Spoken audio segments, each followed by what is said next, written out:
राज्याच्या दौऱ्यावर असलेले केंद्रीय गृहमंत्री अमित शहा यांनी आज नागपुरात दीक्षाभूमीला भेट दिली।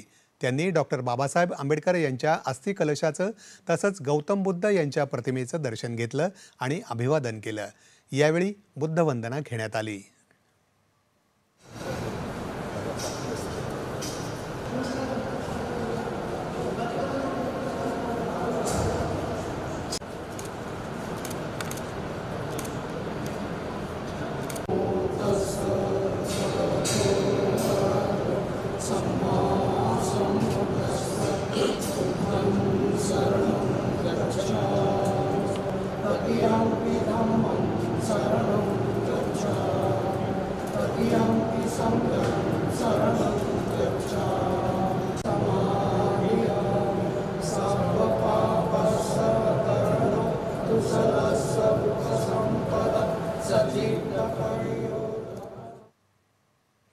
स्मारक समितीच्या वतीनं त्यांना स्मृतिचिन्ह आणि पुस्तकं भेट देण्यात आली। शहा यांनी अभिप्राय पुस्तिकेत अभिप्राय देखील लिहिला।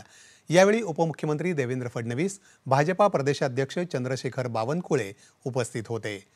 आज सकाळी रेशीमबाग इथं डॉक्टर हेडगेवार आणि गोळवलकर गुरुजी यांच्या समाधीस्थळावर त्यांनी पुष्पांजली अर्पण केली।